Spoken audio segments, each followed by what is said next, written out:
कहानी की शुरुआत में हमें जापान का शहर को दिखाया जाता है। उसी शहर में हमें एक क्रिमिनल को दिखाया जाता है। यहाँ पर वो पुलिस से बचने के लिए भाग रहा था कि तभी अचानक से उस क्रिमिनल को हार्ट अटैक आ जाता है, जिसकी वजह से वो वहीं पर मर जाता है। इसके बाद हमें इससे भी बड़े क्रिमिनल्स दिखाए जाते हैं जिन्हें कानून ने कोई भी सजा नहीं दी थी। इसके अलावा और भी बहुत सारे क्रिमिनल्स भरे पड़े थे जो जेल में थे। वो सब के सब हार्ट अटैक की वजह से मारे जा रहे थे। अब ये डेथ होना कोई नेचुरल नहीं था, बल्कि ये सब कुछ एक लड़का कर रहा था जिसका नाम लाइट था। असल में लाइट को एक ऑर्डिनरी बुक मिली थी और वो कोई आम बुक नहीं थी, बल्कि वो एक डेथ नोट थी, और जिसका नाम अगर उस बुक में लिख दिया जाएगा वो वहीं पर अपने शरीर से बाहर निकल जाएगा, यानी वो मर जाएगा। और मरने वाला आदमी उसी मेथड से मरेगा जो तरीका बुक के अंदर लिखा जाएगा। इसके अलावा ये बुक लोगों पर अपना कंट्रोल भी कर सकती है। अब क्योंकि लाइट को यह बुक मिली थी तो वो क्रिमिनल्स का नाम इस बुक में राइट्स करता जा रहा था ताकि बुराई को जड़ से खत्म किया जा सके। अचानक से इतने सारे डेथ्स होने की वजह से पूरे दुनिया में दहशत फैलने लग जाती है कि आखिर क्रिमिनल्स ही क्यों मर रहे हैं, और क्रिमिनल्स के दिलों में डर का माहौल बन सा गया था। इस बात को लेकर गवर्नमेंट भी काफी ज्यादा हैरान थी। कुछ लोग यह सब बुरे लोगों के लिए एक तरह से पनिशमेंट समझ रहे थे कि शायद गॉड इन लोगों के साथ अच्छा ही कर रहे हैं, जबकि कुछ लोग तो इसे कॉन्सिडेंसी समझने लग गए थे, यानी यह सब कुछ ऊपर वाले की मर्जी से हो रहा है। यहाँ पर हम यह जान पाते हैं कि लाइट ने बुरे लोगों को मारने के बाद अपना एक नाम भी चूज कर लिया था। उसने अपना नाम किरा चूज किया था। कुछ लोग तो किरा को अपना ही हीरो समझ रहे थे और ये न्यूज पूरी दुनिया में काफी तेजी से वायरल हो चुकी थी। इसके बाद हमें लाइव न्यूज पर एक क्रिमिनल को दिखाया जाता है जिसने एक फैमिली को प्रिजनर बना लिया था। लाइट समेत सभी लोग इस न्यूज को देखे जा रहे थे। लाइट के हाथ में उस वक्त वह डेथ नोट भी थी। थोड़ी देर बाद न्यूज दिखाई जाती है कि अचानक से उस क्रिमिनल की डेथ हो गई है। किरा यानी लाइट इस पार्ट में यानी एक स्टूडेंट ही दिखाया गया है जो कि लॉ का स्टूडेंट है। किरा की एक बेस्ट फ्रेंड होती है जिसका नाम था मिशा, और उन दोनों में रिलेशनशिप काफी अच्छी चल रही है। कॉलेज में लाइट मिशा को अपने बारे में बताने लगता है कि एक रात मैं एक बार में गया हुआ था। उस बार में बहुत सारे क्रिमिनल्स थे, यानी किलर चोरी करने वाले के साथ बहुत सारे। लाइट वहाँ के क्रिमिनल्स की बातें सुन रहा था जो क्राइम करने के बावजूद भी बहुत ज्यादा खुश थे क्योंकि उन्हें सजा नहीं हुई थी, और वो क्रिमिनल्स लाइट के साथ भी मिसबिहेव करते हैं, लेकिन लाइट चाहते हुए भी उनके साथ कुछ भी नहीं कर सकता था और वहाँ से फौरन बार से बाहर आ जाता है और वो अपने लॉ की बुक को फेंक देता है, यह सोचते हुए कि ये बुक बेकार है, उसकी किसी काम नहीं आने वाला, क्योंकि इस बुक के होने के बावजूद भी वो किसी को इंसाफ नहीं दिला सकता था। लेकिन उसकी लाइफ उस वक्त पलटकर एक नई मोड़ लेती है जब उसे यह डेथ नोट मिलती है, और ये बुक लाइट को एक जमीन पर पड़ी हुई मिलती है। हैरान कर देने वाली बात तो यह था कि बुक के अलावा हर तरफ बारिश हो रही थी सिवाय बुक पर। इसके बाद लाइट उस बुक को लेकर अपने घर आ जाता है। लाइट अपने फ्रेंड मिशा से यह सारी बातें शेयर कर रहा था, लेकिन वो मिशा को अपने उस बुक के बारे में नहीं बताता क्योंकि लाइट किसी से भी अपनी इस सीक्रेट को शेयर नहीं करता था। लाइट को जब यह बुक मिली थी तब वो उसकी रियलिटी के बारे में कुछ नहीं जानता था कि ये बुक, ये डेथ नोट आखिर है क्या। लेकिन लाइट उसमें लिखी गई रूल्स को पढ़ लेता है, यानी रूल्स के अकॉर्डिंग जिसका नाम इस बुक पर लिखा जाएगा वो मर जाएगा। इसके अलावा नाम लिखने का मेथड, मौत आने का मेथड, सारे के सारे उस बुक में मेंशन होते हैं। फिर लाइट टीवी पर एक क्रिमिनल के बारे में न्यूज देखता है, तब वो इस बुक को चेक करने के लिए उस क्रिमिनल का नाम इस बुक पर लिख डालता है। इसके बाद रात गुजर जाती है और सुबह में हम लाइट को देखते हैं जो कि बड़ी आराम से न्यूज़पेपर पढ़ रहा था। वो देखता है कि जो कल रात जिस क्रिमिनल का नाम डेथ नोट में लिखा था वो अब मर चुका है। यह देखकर लाइट काफी शॉक्ड में आ जाता है। इसके बाद भी लाइट को इस बुक पर विश्वास नहीं हो रहा था, इसीलिए वो इस बुक को दोबारा से चेक करना चाहता था, और बुक को चेक करने लाइट उसी के पास जाता है जिसने बार में लाइट के साथ में मिसबिहेव किया था, और वहीं पर फौरन वो डेथ नोट में उसका भी नाम लिख देता है। साथ में वो उसकी मौत का तरीका भी लिख डालता है। लाइट ने उसकी मौत का तरीका लिखा था कि वो हार्ट अटैक से मरे, और देखते ही देखते थोड़ी ही देर में हार्ट अटैक की वजह से उसकी मौत हो जाती है, और लाइट की आंखों के सामने ही वो क्रिमिनल अपना दम तोड़ देता है।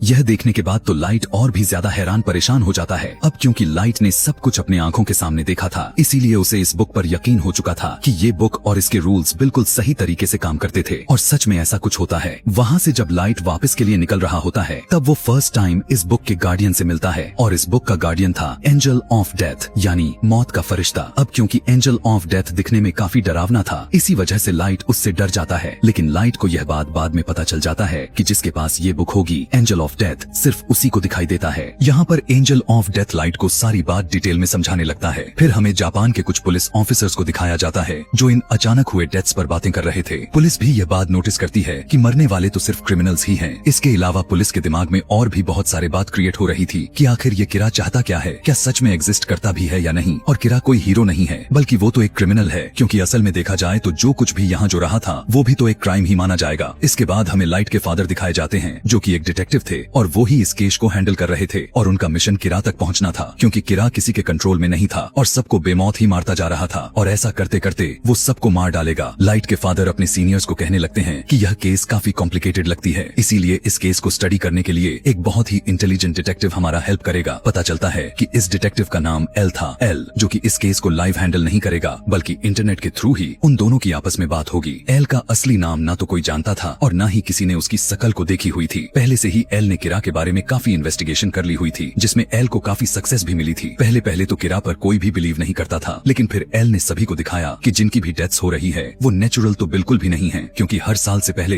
इस साल काफी ज्यादा लोगों की डेथ्स हुई थी और ज्यादातर लोग हार्ट अटैक की वजह से ही मारे जाते थे। और सोचने वाली बात तो यह था कि जितने भी लोग हार्ट अटैक की वजह से मारे गए थे वो बिल्कुल भी नॉर्मल थे। लाइट को अपने पास इस डेथ नोटबुक को रखे हुए काफी टाइम हो गया था और लाइट ही बुक की वजह से काफी इंटेलिजेंट बंदा भी हो गया था। फिर angel of death and light दोनों एक दूसरे के काफी क्लोज थे, हर वक्त साथ में रहते थे। लाइट का कहना था कि वो क्रिमिनल्स को मारकर फ्यूचर को बदल डालेगा, यानी अगर दुनिया के सारे क्रिमिनल्स मर गए तो दुनिया में कोई भी क्राइम नहीं होगा। कि तभी हम न्यूज पर देखते हैं कि एल सबके सामने आ जाता है, जहां पर वो किरा को लेकर डिस्कस करने लगता है कि किरा कोई हीरो नहीं है बल्कि वो तो एक किलर है और हम जल्द से जल्द किरा को पकड़ने वाले हैं। इस बात को सुनने के बाद लाइट को काफी बुरा लगता है और इसीलिए वो एल को अपने रास्ते से हटाने के लिए और सबको यह बताने के लिए और सबको दिलों तक पहुंचने के लिए कि किरा से टक्कर लेने कोई अच्छी बात नहीं है, इसीलिए वो उस डेथ नोट में एल का ही नाम लिख डालता है। और ऐसा होते ही टीवी वाले एल को अटैक आ जाता है और वो वहीं पर मर जाता है। सब लोग यह देखकर काफी हैरान रह जाते हैं और लाइट को यहाँ पर बहुत खुशी हो रही थी, लेकिन लाइट यह देखकर काफी शॉक्ड में रह जाता है कि जो आदमी अभी अभी मरा है वो असली एल नहीं है। फिर हम देखते हैं कि असली एल सामने तो नहीं आता, लेकिन लाइट से टीवी पर बात कर रहा था और वो लाइट से कहता है कि क्यों किरा चौंक गए ना, मैं हूँ असली एल। टीवी की ये ट्रांसमिशन सिर्फ जापान में ही भेजी गई थी, जिससे यह बात तो क्लियर हो गई थी कि किरा तुम तो जापान से ही बिलोंग करते हो। एल यह भी कहता है कि किरा तुम उसी पर्सन को मार सकते हो जिसका तुम नाम और शकल देखी है। यह देखने के बाद लाइट को काफी गुस्सा आ जाता है, क्योंकि अब तक तो वो यही सोचता आ रहा था कि वो नहीं पकड़ा जाएगा,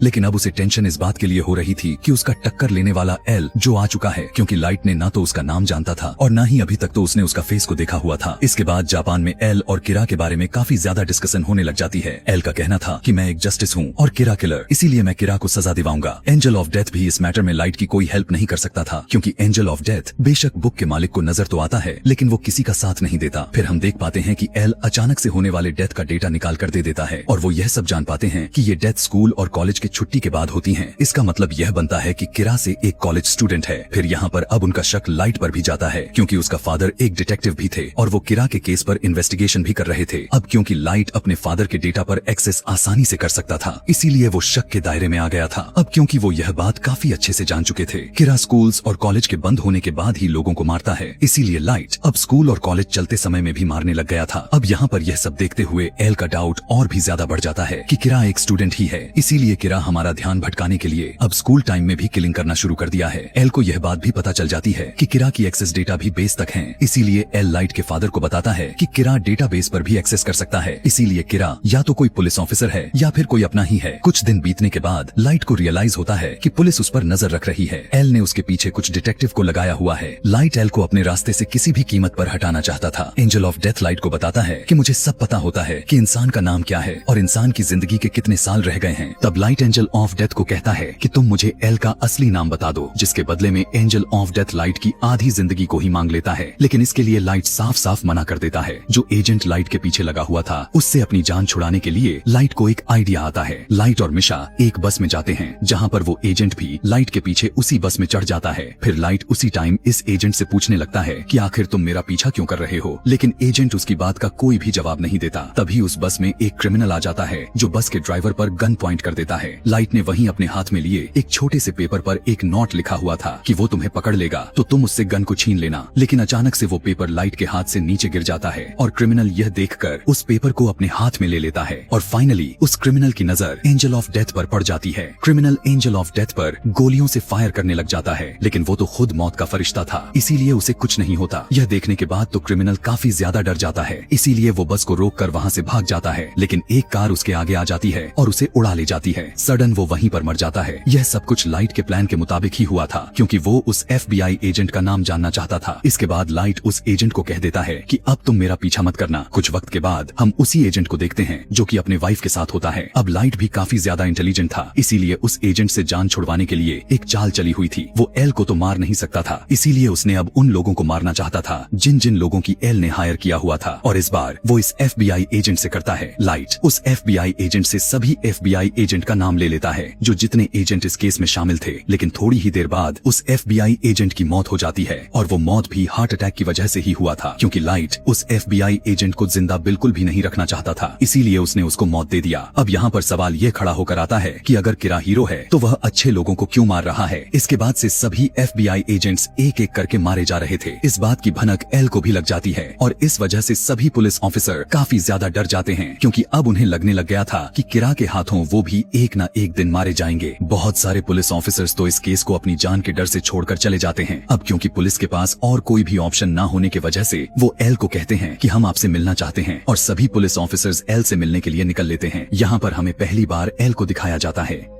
जो कि एकदम यंग था और किसी बच्चे की तरह लुक दे रहा था, और दिखने में वो एजेंट तो कहीं से भी दिखाई नहीं दे रहा था। आगे हम देखते हैं कि उस एजेंट की वाइफ भी अपने हस्बैंड के मौत पर पूछताछ करने लगी हुई है, और वो मिशा से मिलने के लिए जाती है। मिशा उस एजेंट की वाइफ को लाइट से मिलवाती है, और उस एजेंट की वाइफ लाइट को पहली दफा देखते ही जान जाती है, और वो लाइट से कहने लगती है कि तुम मेरा कुछ नहीं बिगाड़ सकते, क्योंकि तुम मेरा असली नाम नहीं जानते। यह कहने के बाद उस एजेंट की वाइफ वहाँ से चली जाती है। इस बात की वजह से मिशा काफी हैरान रह जाती है, और लाइट के पैरों तले जमीन खिसक गई थी, क्योंकि धीरे धीरे उसका ये राज खुलता हुआ दिखाई दे रहा था। फिर हम एल को देख पाते हैं जो कि लाइट के रूम में कैमरास को सेटअप करवा रहा था। जब लाइट को पता चलता है कि उसकी नजर रखी जा रही है, तो वो कोई भी ऐसी हरकत नहीं करता जिससे उन पर किया जा सके, और वो ऐसे रिएक्ट करता है कि जैसे वह कुछ भी नहीं जानता और सब कुछ नॉर्मल है। कुछ दिन ऐसे ही चलता रहा। फिर एक दिन एक क्रिमिनल के बारे में बताया जा रहा था। दूसरी तरफ सभी लोग लाइट पर नजर रखे हुए थे कि अब वो कुछ तो जरूर करेगा, लेकिन वो क्रिमिनल मारा जाता है, और लाइट ने तो टीवी पर भी नहीं देखा था। इस बात की वजह से एल के अलावा सारे लोगों का शक लाइट यानी किरा से हट जाता है। लेकिन हम देख पाते हैं कि लाइट सभी के नजरों से बचते बचाते यहाँ इस काम को बड़ी आसानी से करता जा रहा था। इसका मतलब ये है कि लोगों को मारने से अभी भी बाज नहीं आया। इसके बाद लाइट के रूम से सभी कैमरास को हटा दिए जाते हैं। यहाँ पर देखकर ऐसा लग रहा था कि जैसे सब कुछ नॉर्मल हो गया है, लेकिन एजेंट की वाइफ जो होती है वो अभी तक अपने हस्बैंड की डेथ की इंक्वायरी कर रही थी। वो एल को कॉल करके बताती है कि मैं अपनी जान को खतरे में डालने जा रही हूँ, लेकिन मैं यह साबित कर दूंगी कि लाइट ही किरा है। इसीलिए वो एक जगह पर लाइट को बुलाती है जहाँ उसने मिशा को गन पॉइंट पर लिया हुआ था, और वो लाइट से यह बात मनवाना चाह रही थी